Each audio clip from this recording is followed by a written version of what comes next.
Hello and good evening to everyone.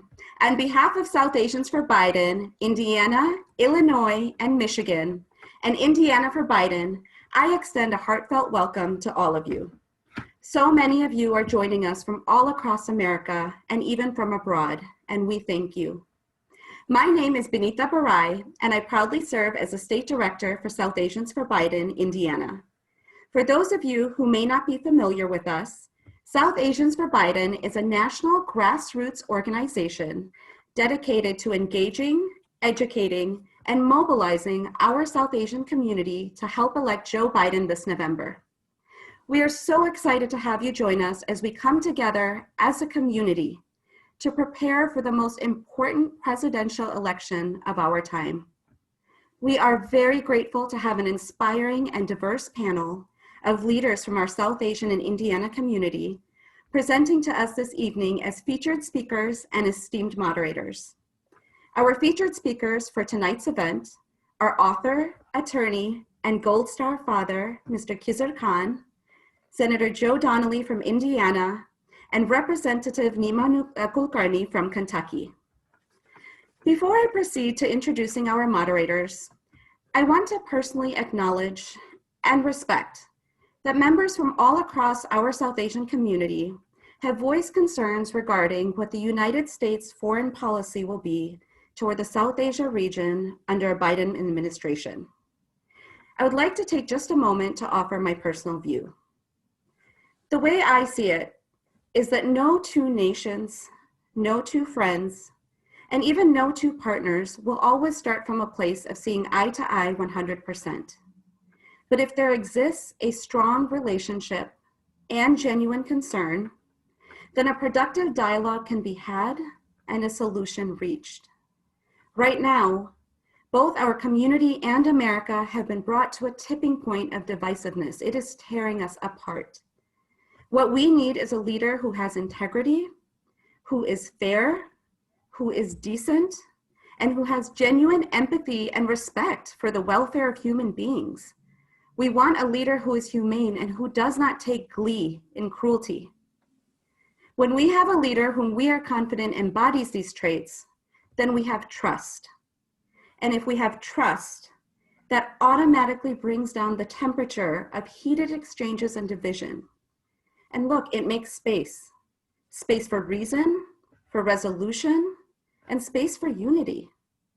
I am also so proud to note that we now have a vice presidential candidate, Senator Kamala Harris, who would carry the voice of America's immigrant communities, minority communities, and of women into the White House. So we ask you to keep all of this in mind as you listen to tonight's presentation and as you make your decision on whom you will vote for President of the United States of America. Elections do have consequences, and your vote matters. Your voice within our community and America matters. And across generations, we are all counting on each other to help protect our future in America, the place we so proudly call home. And on that note, I want to let you know that our future voters, our youth, are going to be presenting their own special remarks at the end of tonight's event, so please do not miss them. And now I'm honored to introduce our moderators for this evening's panel, Sonal Shah and Poonam Gill, who are both trailblazers in their respective fields and areas of work. So allow me to introduce Sonal Shah first. Sonal is an economist, public official, and a professor. She was born in Mumbai, India, and moved to the United States when she was 4 years old. She graduated from the University of Chicago, going on to earn her master's in economics from Duke University. Sonal has worked at the US Department of Treasury, Goldman Sachs, Google, and has also served as Deputy Assistant for President Barack Obama. Most recently, she served as a National Policy Director for Mayor Pete Buttigieg's presidential campaign, and Vice President Joe Biden has appointed Sonal to the Economy Task Force as part of the Biden-Sanders Unity Task Forces. She is currently the Executive Director of the Beek Center for Social Impact and Innovation and professor at Georgetown University. Sonal also does remarkable work with various nonprofit and philanthropic organizations, including Indicor, which Sonal, along with their siblings, founded. Indicor creates fellowships for Americans of Indian origin to do a year of service in India, similar to the nature of Peace Corps. So Sonal, we are so lucky to have you with us tonight. I thank you for joining us. And now for our other esteemed moderator, we are very lucky tonight, Poonam Gill. Poonam is an engineer, STEM education advocate, former Indiana House of Representatives candidate for District 88, and a proud member of the Sikh American community. She was born and raised in Indianapolis, and after graduating from Purdue University as an electrical engineer, during her corporate career, Poonam found that she was often only one of the few women in the room, which I think many of us can relate to. So Poonam has diligently spent over the last decade working to increase diverse representation in STEM education.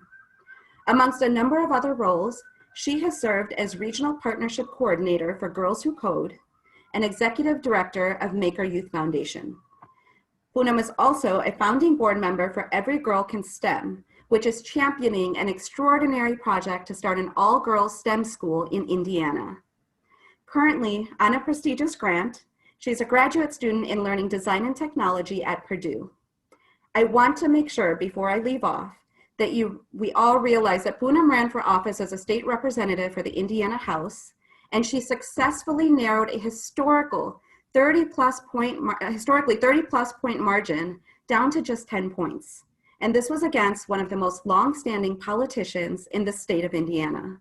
So I find Poonam and Sonal both to be formidable forces in all of the right ways. And on that note, without further ado, I am now very excited to turn the floor over to Sonal, Poonam, and our amazing speakers who have joined us for tonight. Thank you so much, Benita. I'd like to welcome everyone to today's panel discussion with our thoughtful leaders.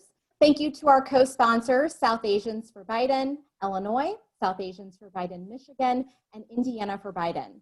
And while this event is being hosted by our Midwest chapters, it is relevant for our community nationwide.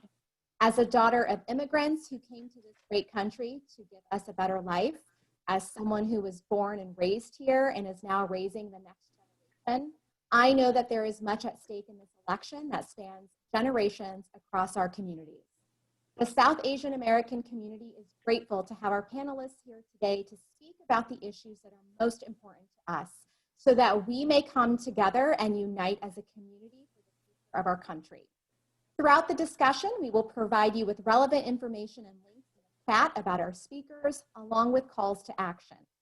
Questions for our speakers have been submitted in advance, and we will have a special question and answer session near the conclusion of our event. And you certainly want to stay until the end, where we will have a special presentation featuring our future voters, our youth, which you will not want to miss. And tonight I am honored to be co-moderating with Sonal Shah, who will be introducing our first featured guest. Poonam, thank you so much. And thank you to South Asians for Biden for hosting this event. It's such an honor to be here with Mr. Khan, Senator Donnelly, and Nima Kulkarni, who's state representative in Kentucky. So excited to be here with all of you. So let me start with Mr. Khan. It's such an honor to have you here. I have admired you from watching you in 2016 during the Democratic National Convention, and the incredible short talk that you gave, but reminded all of us of our humanity. Both you and your wife were incredibly, just reminded us of who we were and why we are in this country, why we are immigrants, and what we stand for. So thank you for everything that you have done. You are a hero to me. As someone who I just admire and for everything you've done. But just as a quick bio, Mr. Khan, he is an author, he is an attorney, he is a constitutional rights advocate, and he is a Gold Star parent. He was born and brought up in a small village in Pakistan. He left Pakistan as a young adult and made his way to the United States. He has a degree in law from the University of Law College at Punjab University and got his JD at Harvard Law School, and has been practicing law, specializing in commercial civil litigation, electronic discovery, and health privacy compliance. Mr. Khan is also the father of the late United States Army Captain Humayun Khan, who died in 2004 at the age of 27 in Iraq. And his son served bravely and proudly for the United States. And for that, Mr. Khan, we are all very grateful. It is not easy to make those choices, but to be a parent, knowing that your children are going into and serving your country is incredible. Captain Khan was posthumously awarded the Bronze Star and the Purple Heart, and we sincerely thank all of you for your service to our nation. So thank you for being here. Thank you for everything that you represent and everything you stand for. I really wanted to talk to you a little bit today about democracy. As you have so aptly talked about in so many different discussions, that democracy is under threat.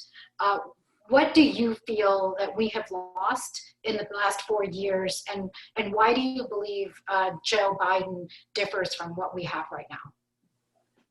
Well, first, thank you. Thank you for your kind words. I'm honored. I'm honored to be with our Senator Joe Donnelly and, of course, State Representative Kulkarni and other learned leaders. What an honor it is. What an honor. I wish to answer your question by saying just a word or two about us, Asian Americans.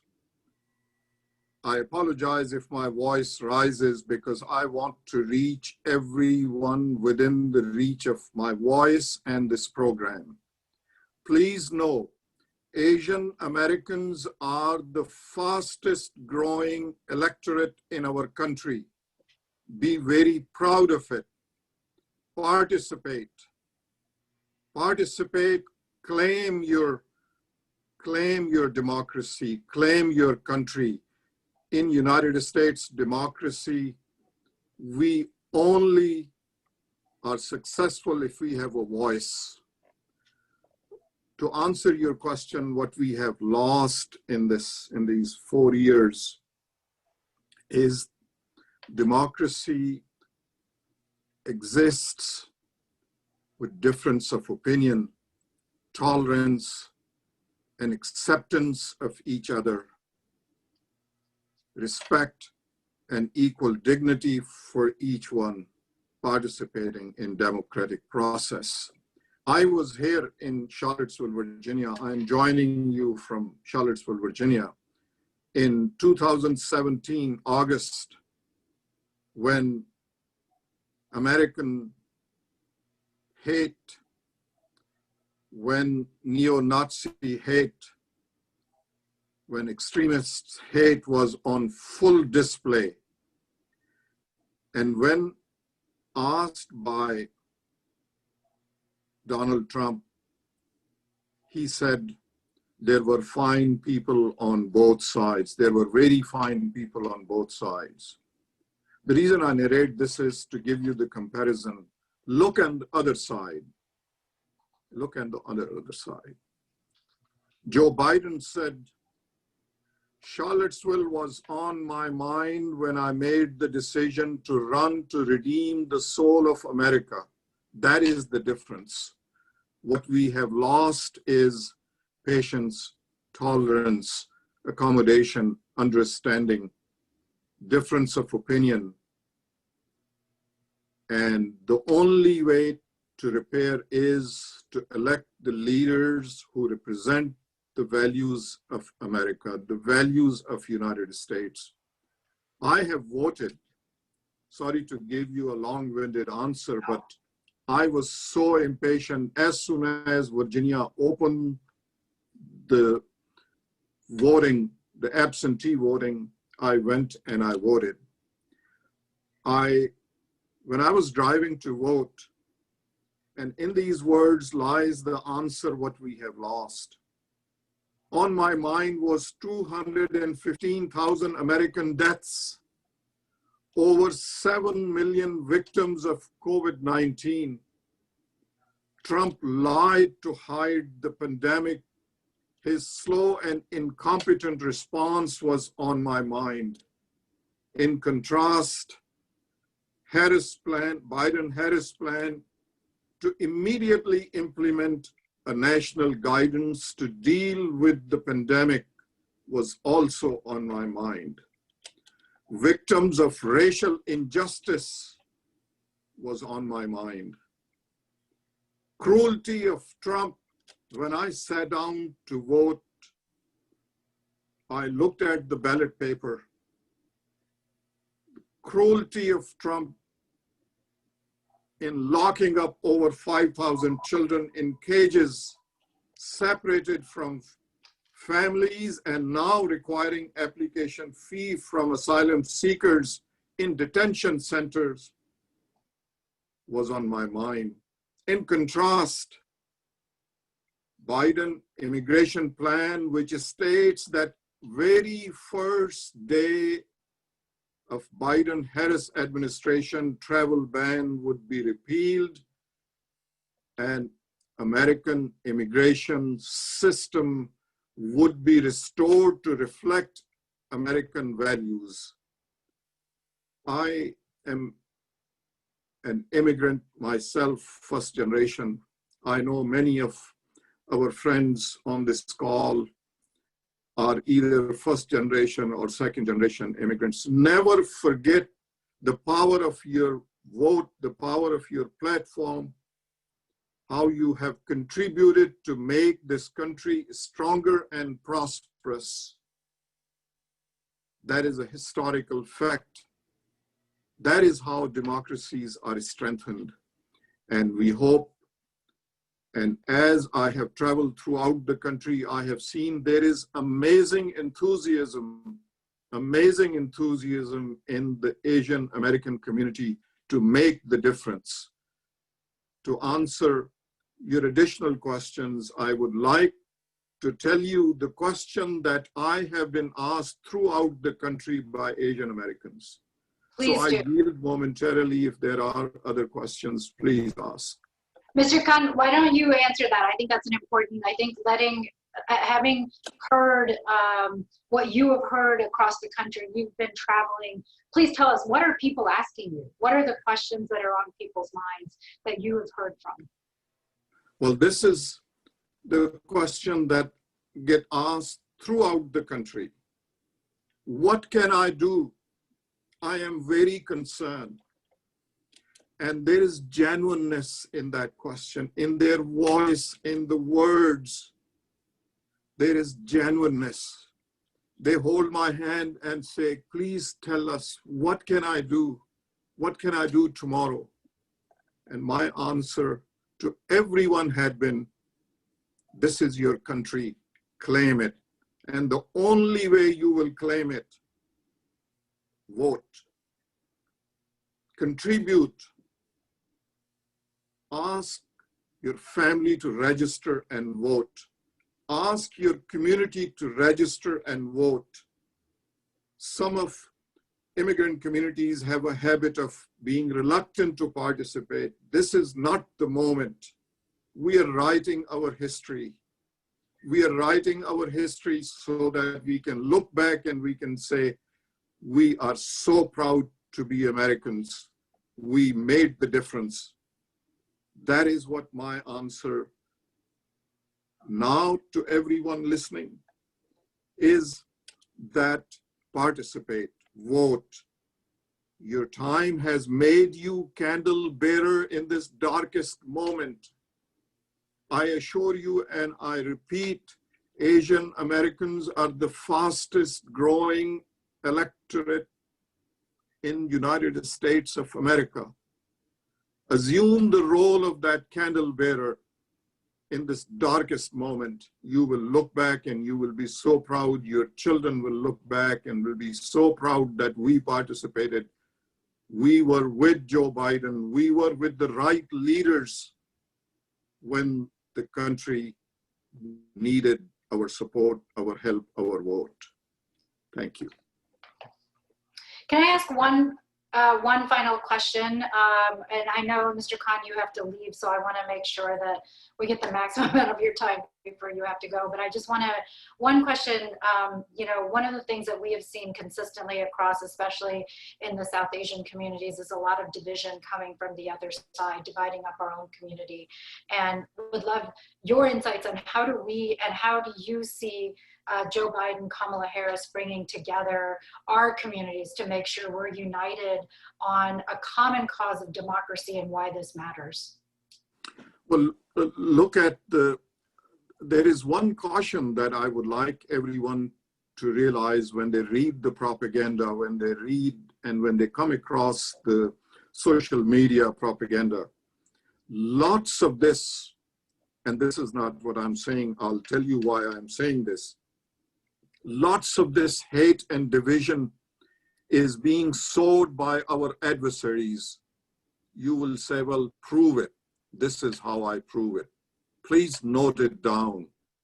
Read the recent published Republican majority Senate's Intelligence Committee's report, recently published, where they say that via social media, our adversaries are interfering in our elections and they are sowing differences, they are sowing division and hate among Americans. Please remember that.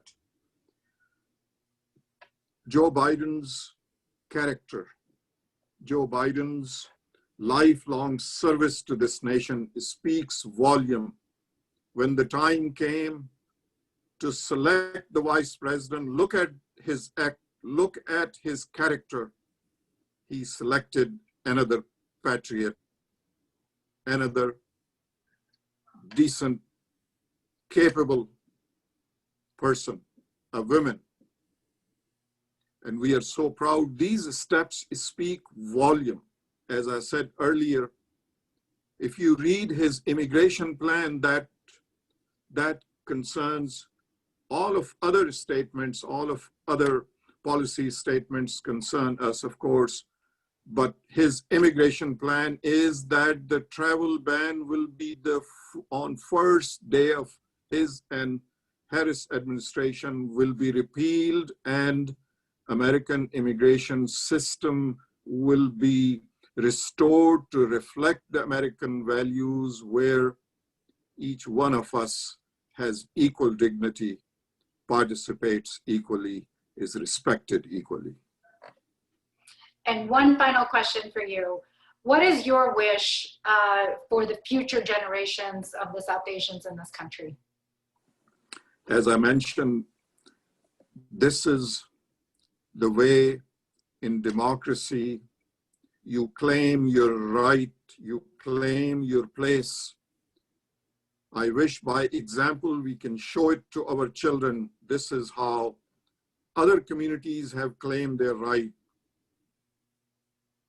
I am in the company of learned friends, Chinese Americans, Japanese Americans internment, Chinese American Exclusion Act, Japanese American internment executive order. Irish Americans were, I have seen those signs during my travel in museums, thank God, where it said, Irish need not apply. Within 30 years of those signs, we had first Irish American president, John Kennedy. And it happened by participation.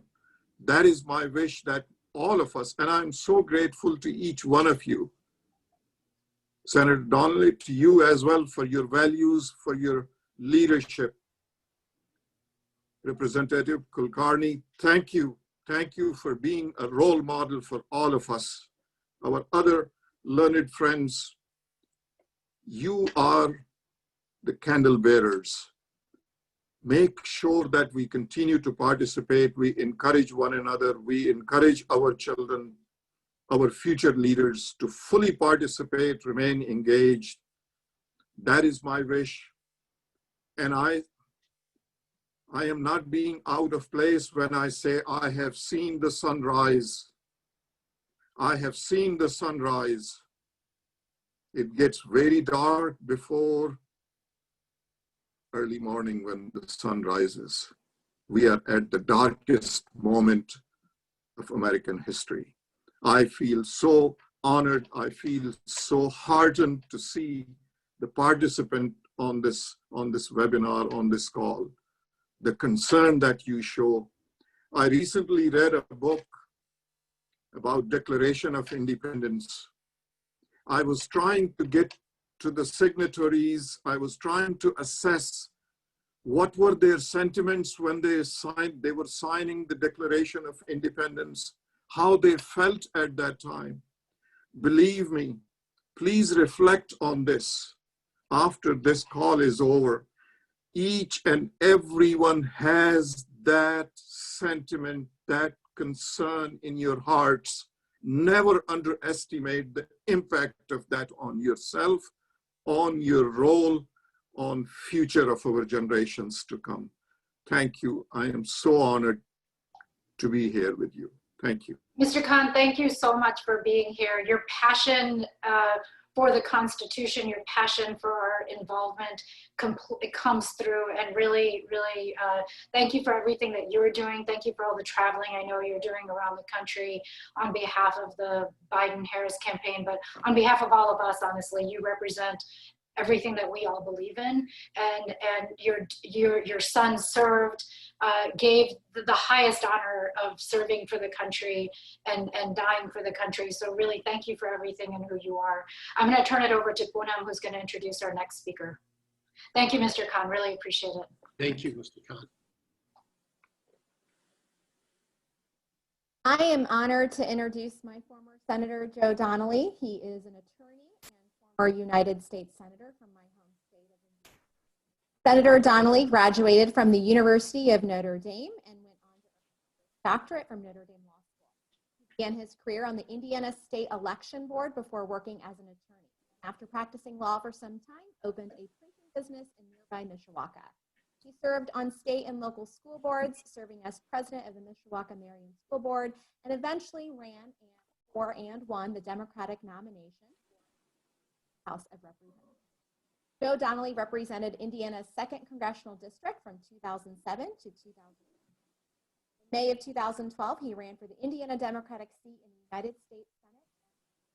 Senator Donnelly was sworn into the United States Senate by none other than Vice President Joe Biden, serving Indiana proudly as United States Senator from 2013 to 2019, where he also served on 4 specialized committees, including the Senate Armed Services Committee and the Housing and Urban Affairs. In March 2019, Senator Donnelly joined a Washington, D.C. law firm as partner focused on financial services, defense, healthcare industries, and matters. He also returned his alma mater as a guest lecturer for the Department of Political Science at Notre Dame. Additionally, with fellow former Senator Heidi Heitkamp, Joe Donnelly launched One Country Project, an organization dedicated to the dialogue between Democrats and rural voters. As many of you may already know, Senator Donnelly has built a strong and longstanding relationship with the South Asian American community. So we are very honored to have him join us here today as a continued friend to our community. Welcome, Senator. Poonam, thank you so very, very much. I'm really honored. And the speaker before me, he epitomizes everything about America. A Gold Star dad who lost his son, Captain Humayun Khan, whose son is at Arlington Cemetery because he gave his life defending our nation. And when he was asked, he said, count on me. Count on me to step up and defend this country I love so much. And Mr. Khan didn't have to travel all around the country. Didn't have to find himself in strange hotels and getting back on the road and doing all of those things. It would have been easier to nurse those wounds at home. But he said, I want to make sure that for our children and our grandchildren, that we fight to have the America that keeps the promise that was made to all of us. I look at this group, I am so honored to be with you. The South Asian community has so touched my life. I am very similar. I am the grandson of immigrants. My brother and I were the first to ever go to college. As Mr. Khan said, I'm an Irish. My parents are second generation. My grandparents were Irish immigrants who came here and who saw the signs that said no Irish need apply. But they put their head down and they worked and they worked and they worked because they believed in America.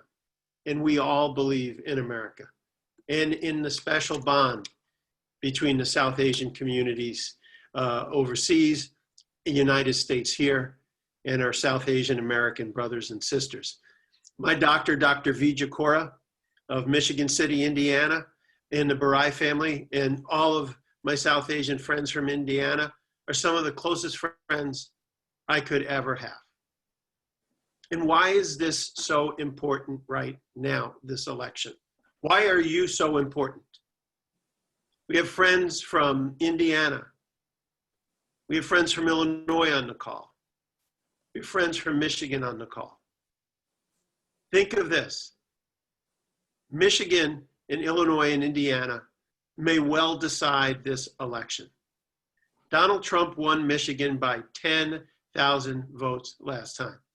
The South Asian community of Michigan alone can change the destiny of our country forever by fighting for Donald Trump. I mean, by fighting against Donald Trump, pardon me, and standing up for Joe Biden, who's one of the most decent human beings you will ever find, who has the South Asian community in his heart. As was said, why are some trying to cause division? Simply because they know the numbers. They know that Michigan was won by only 10,000 votes by Mr. Trump.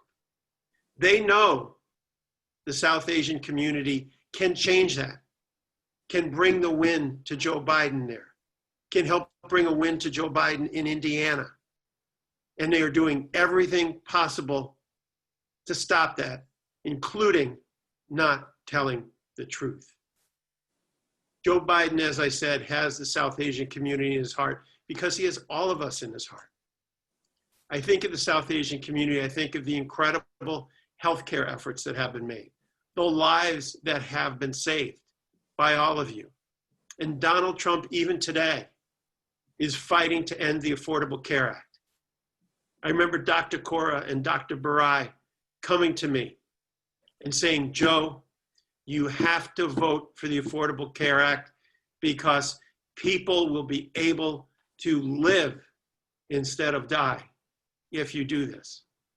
On November 10th, a case goes before the Supreme Court to take away health care for over 20 million Americans.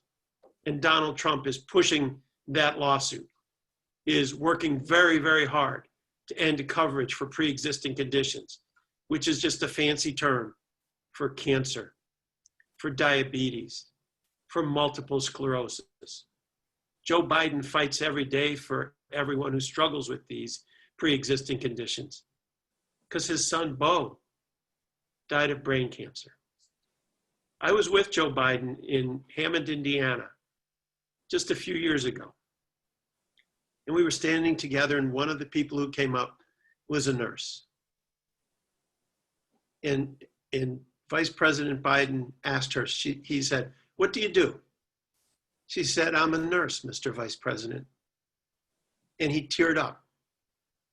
And he looked at her and he said, "Nurses were my son Bo's angels, that every day in his pain and in his health challenges, the nurses came in with a smile and a hug and told him they were going to go through this with him together." That's who Joe Biden is. His decency shines every single day. And Joe's going to fight, and Kamala's going to fight for small businesses. They're not worried about whether or not the Wall Street index goes up another 10 points tomorrow. because they know it will if we do the basics of working for small businesses, for local community businesses, for businesses that all they need is a fair shake and a chance. That's who Joe Biden fights for every single day, is Main Street. He came from Scranton. He came from Claymont, Delaware. He didn't come from Wall Street. He came from us and our communities. And so the things you've seen in him, the kindness toward those who have challenges, the desire to fix our immigration system to reflect the best in us, to be there to make it so that some of the cruelties of the Trump administration are ended on day one. That's who Joe Biden is. And because those who are fighting nonstop against him know what a decent person he is, they're trying to sow division. They're not going to succeed because you know over a lifetime of experience with Joe. We all call him Uncle Joe sometimes, but you know with a lifetime of experience with him that all he wants is for everybody in this country to have a fair shake. Not to worry about what their race is, or what their religion is, or how much money they have. None of that counts in his eyes. In his eyes, we are all God's children. And in his eyes, every American deserves a shot, deserves the opportunity to have success. That's the Joe Biden I know. That's the Joe Biden who has always had some of the most extraordinary friendships with the South Asian community of anybody in the world. And he wants to make America a leader in the world again, not to curl in upon itself and to ignore the rest of the world, but to stand together with our friends in South Asia, to stand together to build a better world, not only here, but across the globe, so that America is again what it has always been and has been so challenged these past few years because of Donald Trump's actions. And that is to be that city on the hill, that shining example to the rest of the world of what hard work and dedication and freedom and kindness and democracy can do. And so to all of you, thank you so much for your friendship for all these years, the years I served in the House, the years I served in the Senate. We did so much good together.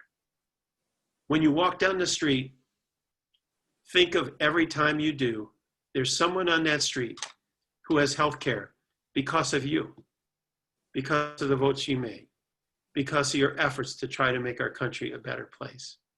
Every time you walk down that street, there's a child somewhere who's got a better education because of you. And that's what this election is about. Giving everybody a shot, giving everybody hope, having America lead up to its promise. And so to Poonam and to Benita and to Sonal and to Representative Kulkarni and to all of you, thank you for having me. It's a chance to be with friends. And you know what? Being with friends is one of the best things you can ever do. God bless you. And here's to America being a more perfect union for our children and grandchildren in the years ahead. Thank you so much, Senator Donnelly. We did receive one viewer question for you. Sure.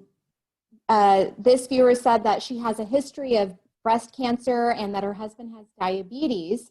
And she's hearing from both candidates that pre-existing conditions will continue to be protected and drug costs will be reduced with their respective healthcare plans. And she's confused. Can you provide some clarity? What will Joe Biden do to help? I sure can. And I provide this clarity out of experience. A lot of people have tried to make a lot of claims, but it's the old saying of, don't look at what I say, look at what I actually do. And Joe Biden called me before the Affordable Care Act vote and said, his nickname for me is JoJo. And he said, Jojo, I need you for this because we need to provide coverage. And I said, I got this. I got this, Mr. Vice President. We'll do this together. And we did. So where is Joe Biden on pre-existing conditions? He helped write the legislation. He made the calls to get it across the finish line. He was in the room with President Obama when that legislation passed. Donald Trump has tried time after time after time to end the Affordable Care Act and end coverage for pre-existing conditions. He says to you, I support coverage for pre-existing conditions. He has absolutely no legislation to do it, none. And the day that the Affordable Care Act ends, which he fights for every single day, and there's a lawsuit to end it before the Supreme Court 1 week after Election Day, the moment that the Affordable Care Act goes away, so does coverage for pre-existing conditions like breast cancer, like diabetes, like multiple sclerosis. So when you see what they actually do, Donald Trump has time after time after time asked and pushed the Republican Party to end the Affordable Care Act. They have taken vote after vote after vote to try to end the Affordable Care Act. And I stood with my friend John McCain on the Senate floor in 2017, where we all stood together and were bound together. And we beat back President Trump's effort to end the Affordable Care Act by one vote, just one vote, one of the proudest moments of my life. So I can tell you from personal firsthand experience, Joe Biden helped write the coverage for pre-existing conditions. Donald Trump fought to end the Affordable Care Act, and I was proud to be one of the ones to stand with John McCain to fight back and to save it. Thank you so much, Senator Donnelly, for clarifying that for us. And thank you for being someone who has truly taken the time to meet with our community members over the years to understand and address our concerns. Well, thanks to everybody. God bless you. Let's work. Let's work. Let's work. I had an old saying, I campaign every day like I was 10 points down with 10 days to go. And that's how you win. So we can do this, and we're going to do this. Let's take back our country. Let's stand up for America.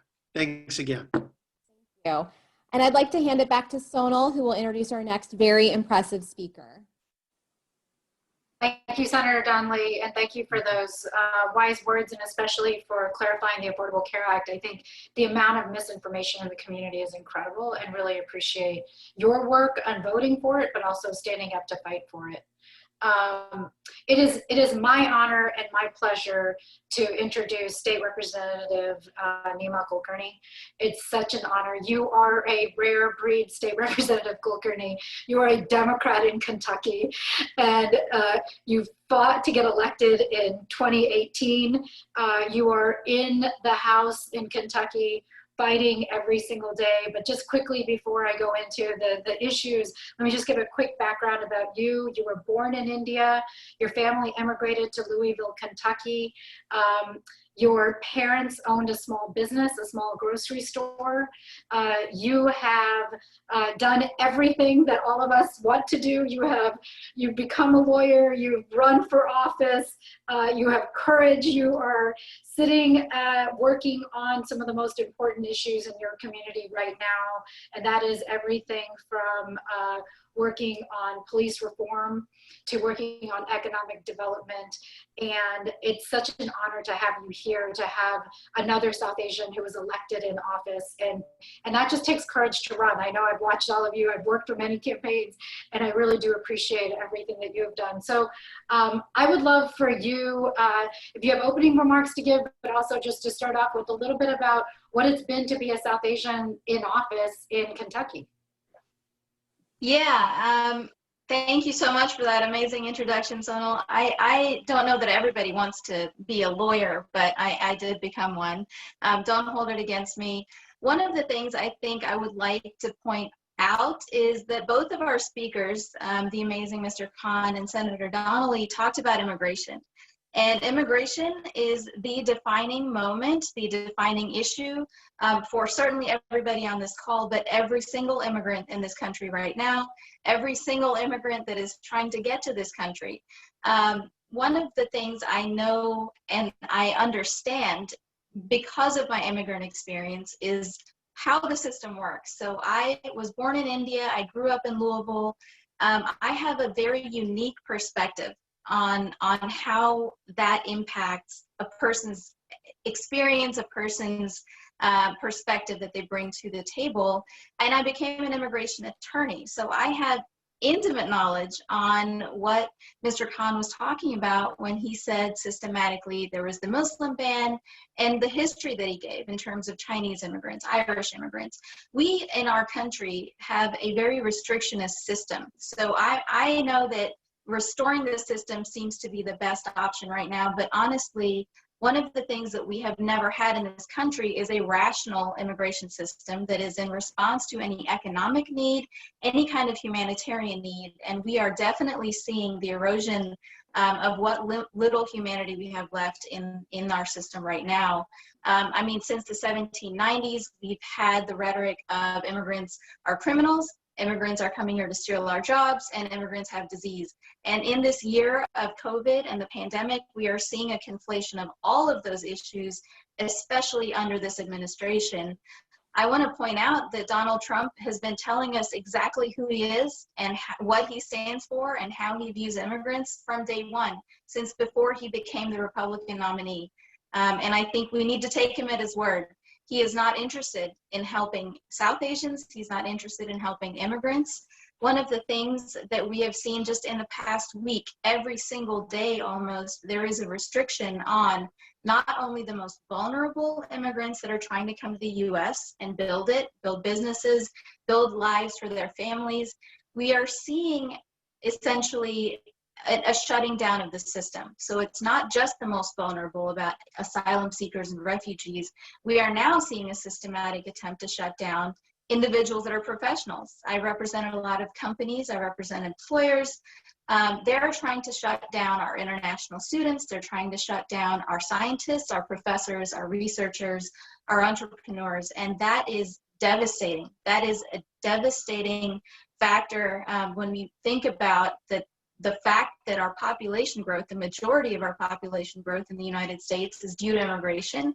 And over the next 25, 50 years, almost 90% of our entire population growth, that includes labor population, is going to be due to immigration. So the system and the policy and the rhetoric that you hear from Donald Trump is a shutting down of the very system that is the lifeblood and has always been the lifeblood of this country. I want to just really make that point and drive it home, because we don't need, to Senator Donnelly's point, listen to what people are telling us right now. What we need to do is look at what they're doing. And they are shutting it down. They are demonizing, terrorizing, victimizing, and othering every single immigrant group that exists in our country today. And I want to just very quickly segue that into, yeah, I'm in Kentucky. I was elected in a district that doesn't have a whole lot of immigrants in it, but it is Trump country. I am in Louisville. It's the blue dot in a very red ocean. But one of the things that I do know is that there are a ton of South Asians, maybe not a ton, I say that relatively, in Kentucky throughout the state. And they are in rural Kentucky. They are not all concentrated in cities. They're not all concentrated in urban areas, and they have historically been just ignored, not engaged on a political level, not engaged on a civic level. And I think that that is a mistake that Democrats make. I mean, that's not something that is a party necessarily issue, but we need to be very, very much more deliberate in addressing the issues that South Asians in Kentucky have. And I think I'm in a very unique position to say that, because they have come to me. And immigration is one, business is one, education is one, and healthcare is one. There are the same issues that impact non-immigrant groups as well. And I want to point that out as well, to say that we have historically kind of separated ourselves because we have found success in this country, right? So we have come here, we have built our lives, we have built businesses, and so we never think about ourselves as that group that they're talking about. So we're not asylum seekers, we're not refugees. Muslims have had obviously a unique experience because they have been demonized, they have been criminalized, and other, more than Hindu Americans, more than Indians have been. And I want to speak very, very directly to the Indian community and say that we are all, at this point, the same in the eyes of the Trump administration. We are no longer separate. We are immigrants, and immigrants are exactly who they're trying to shut out of this country. One thing that I have noticed in Kentucky, especially in the wake of Breonna Taylor's death, is an increase in the idea of how do we ally ourselves with the Black community. And historically, there has been division between the Black community and immigrants because that's the kind of division that has been sowed from the top down, so that we forget what the real issues are, what the real problems are in our country, and we focus just on small issues that divide us instead of the larger issues that unite us. And I think one of the things that I find encouraging is that our community has come together, not only in the wake of what Donald Trump has said, but also with allyship in the Black community. And I want to very briefly point out the history. Before 1965, nobody in the South Asian community in India and Pakistan would have been able to come here and immigrate, that is, become permanent residents, because our immigration system didn't want them here. There was a racial aspect, there was a national origin quota. They only wanted individuals from Europe, and that's how they created the system, and they kept everyone else out. And the reason that we're here, the reason that we're all here, is because of the Immigration Act of 1965, which was passed as a part of all of the civil rights legislation that was also signed in 1965 as a direct result of the Black community and Black people putting their bodies and their lives on the line for decades. And so we're here because of all of the blood that was spilled back then. And we need to recognize that, understand that, and really fully realize the importance of allying ourselves with the communities that will support us, supplement us, and bolster us. And I think we need to be united on that level as well. And I think I didn't answer the question, but I've probably gone over time. But I wanted to point those things out because I think it's really important for us to understand as a community. And Representative Kulkarni, I think that, and it's also just to point out to everybody, and you are also, you practice law, you practice immigration law. So when you're speaking about what's happening with immigration, you're speaking from experience because you're actually practicing immigration law, and you're seeing this happen to not only your clients, but to individuals. So I have one question for you before we close. Hate crimes against the South Asian community are increasing.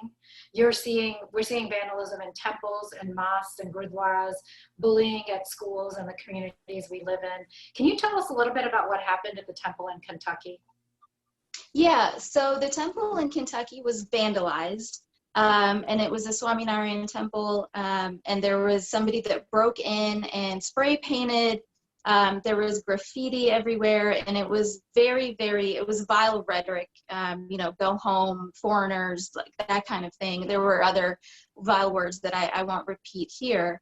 And one of the things that happened is our community came together in such an immediate and supportive way. There were hundreds of people that showed up to an event that we tried to organize very, very quickly to paint away the hate. And so we painted over all of the graffiti that was painted on the walls and all over the temple. And I think one of the things that showed us is that people don't tolerate that in our community.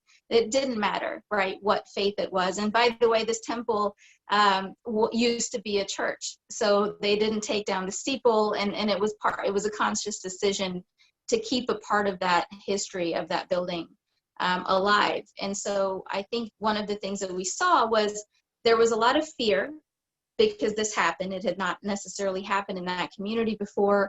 Then there was a lot of support and a lot of encouragement. And finally, what we found out was this was the work of a young person, of I think a 17-year-old, very misguided youth. And then finally, there was forgiveness. So the temple didn't press charges. Nobody pressed charges. Nobody. They reached out to the youth and the family, and I think that was sort of the final, closure that was needed in our community, because everybody came together, and I think nobody perpetuated the hate and the anger that generated that vandalism to begin with. So that was very encouraging, and I think again, it's part of this allyship, because we had white people, we had people of all faiths, we had Black people, we had other immigrant communities. Everybody showed up, and that was a very unique, historic moment, certainly in my life and for our city. And it's important that to your point about immigration and the 1965 Immigration Act, it is in these moments that when we see people in the humanity coming together. I'm going to see if Representative Donnelly can come back in also. And I'm not sure if Mr. Khan is still here, if he had to go to another event. But I want to ask both of you one question, and then two final questions. But one question to all three of you, actually.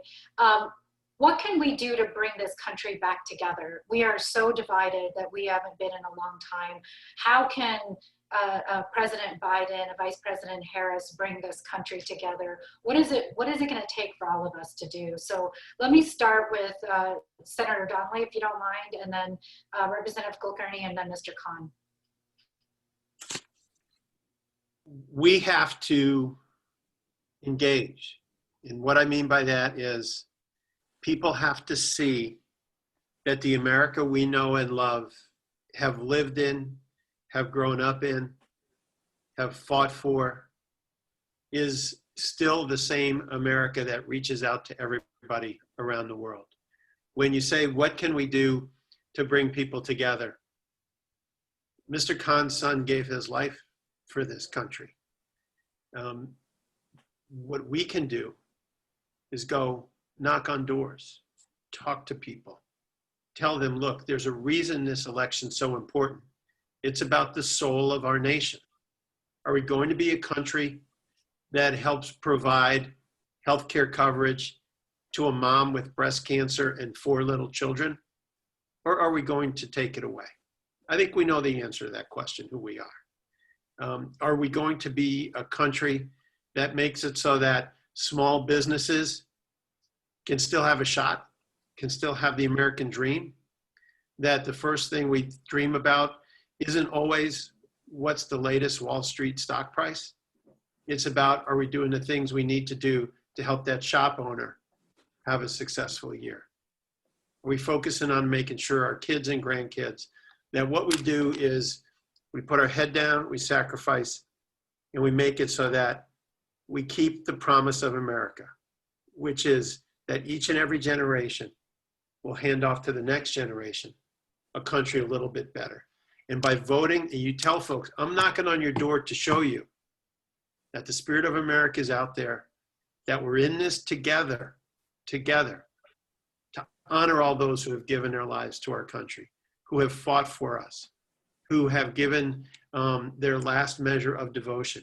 That what we're here for is to make it so your children and your children's children can have a better country. People understand that spirit. They understand Joe Biden. And so I think just the physical presence of making an effort helps to change the narrative. Representative Kulkarni, you're doing it at a very local level. Tell us why is this going to matter that there is a Vice President Kamala Harris and a President Joe Biden? It is, I mean, this is such a historic moment for me, for all of us, for everybody in our community, and really our country. Again, we know what the choices are. The choice is humanity. The choice is unity. The choice is decency and compassion. And I think what you have on the other side is a complete lack of all of those things.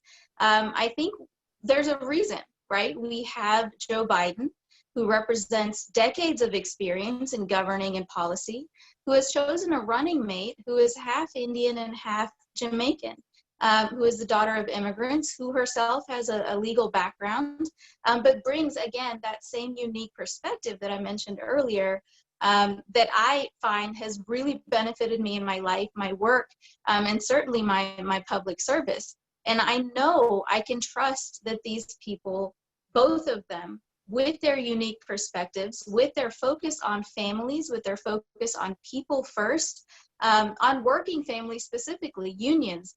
I come from Kentucky where, you know, you have Louisville, which is essentially the economic engine, but, you know, I've recently gone to Eastern Kentucky.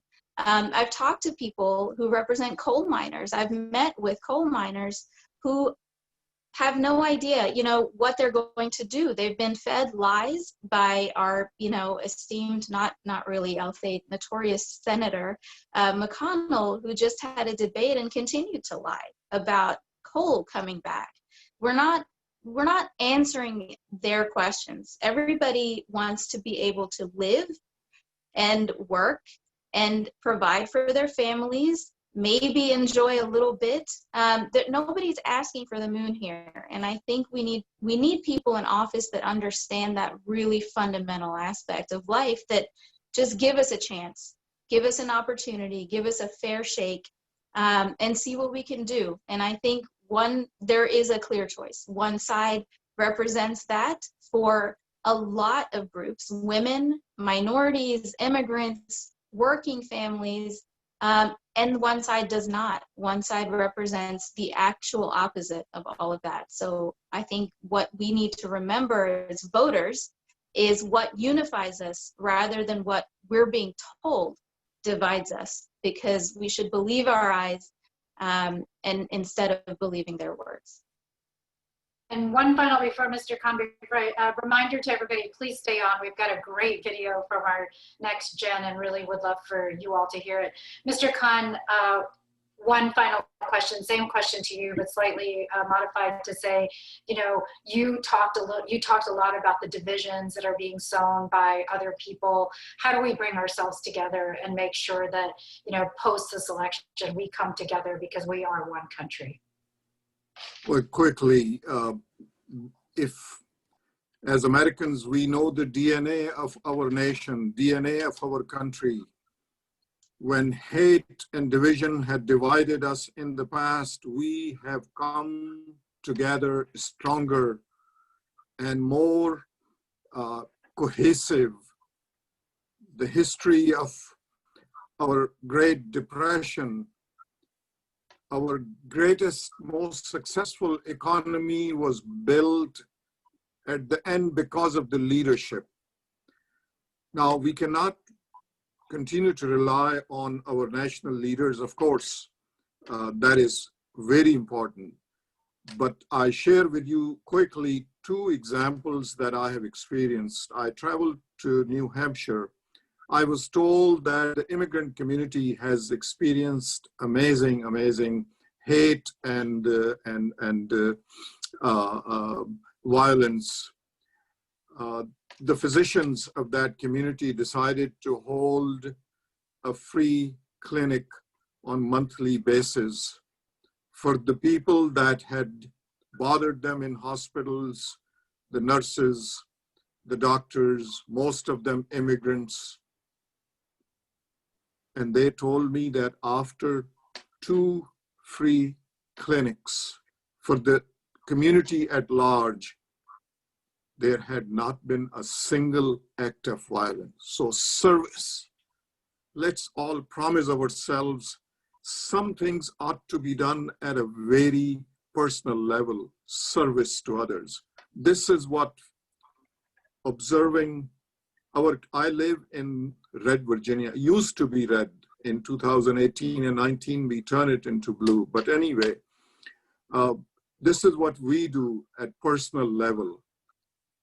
Every occasion that there is, be it Christmas or Thanksgiving, we prepare small packets of food or gift, whatever we can afford, for 5 neighbors on to the right, 5 neighbors to the left. And we take it and we wish them happy Thanksgiving. We wish them these are modest token of appreciation of them being our neighbor. Believe me, there used to be a couple of signs in 2016 that said Trump. They are the first one. If you came to our home and you parked for 2 minutes outside our door, they will be the first one to come and ask you, who are you and why are you here? The return of that gesture of neighborliness, of kindness towards one another, it serves so much. So, personal level, invite your neighbors, join them, invite them to your events, invite them to your events, invite them to your celebrations. Make a point, receive them, offer them hospitality. And you will see that slowly and gradually that hate that had been built, that had been taught by this last administration begins to fade away, begins to go away. So at community level, service. Show that you are people of service. At individual level, show that you're good neighbors, you're caring, decent, and patriotic neighbor.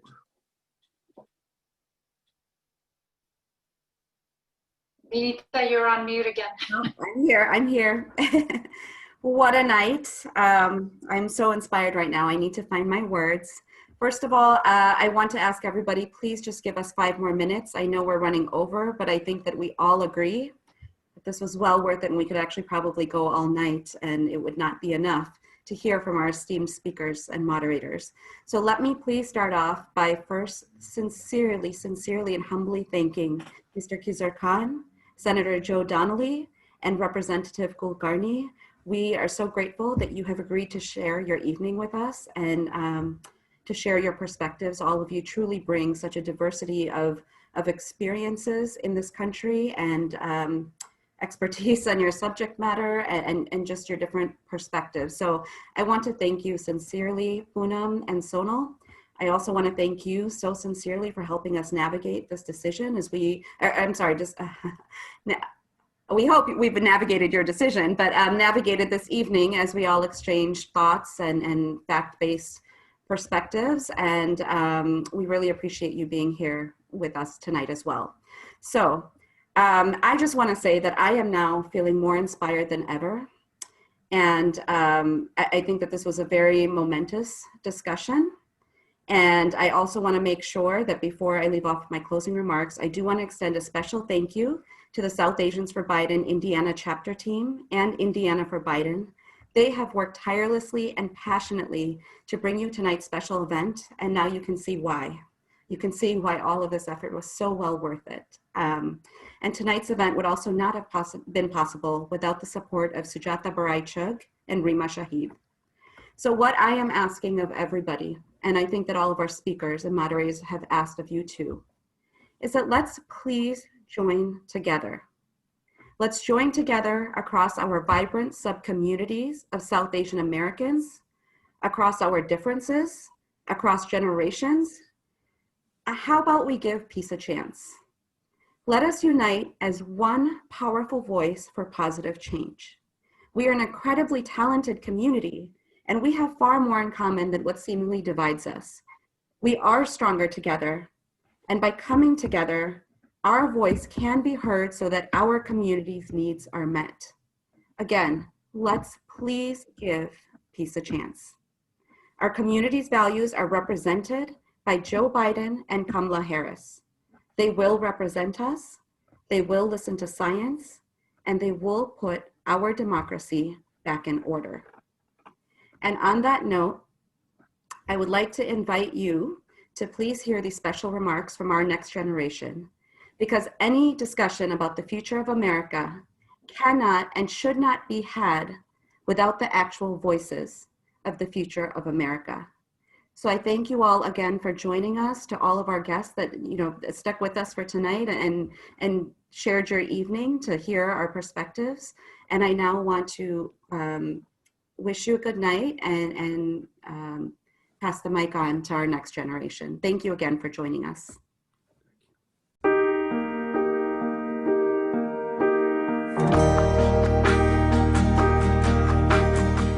We are your children and grandchildren. We are your children and grandchildren. We are the future of America. We are here thanks to your sacrifices and struggles. We have hopes and dreams. Just like you did when you made this country your new home.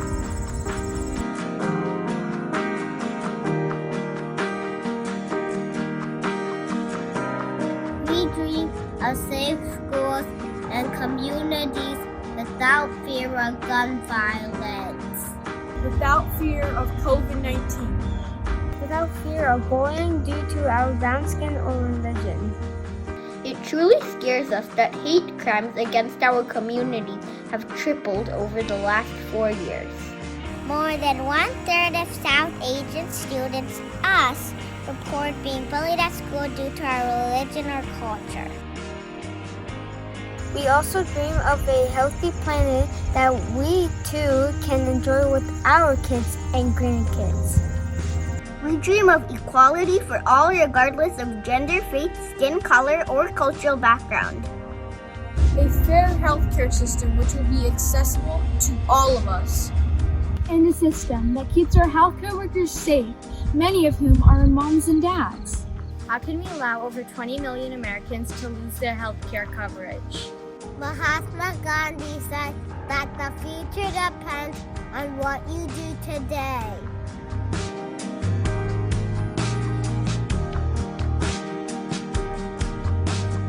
We are asking you to vote to help protect our dreams and our future. To vote to protect the integrity of the America that we all call home now. To vote for all of us. Vote for Joe Biden and Kamala Harris. Vote for Joe Biden and Kamala Harris. To vote for Joe Biden and Kamala Harris. Go Joe Biden and Kamala Harris. Biden. Kamala Harris. Nope. Joe Biden. Kamala Harris. Maria Kamala Harris. Kamala Harris.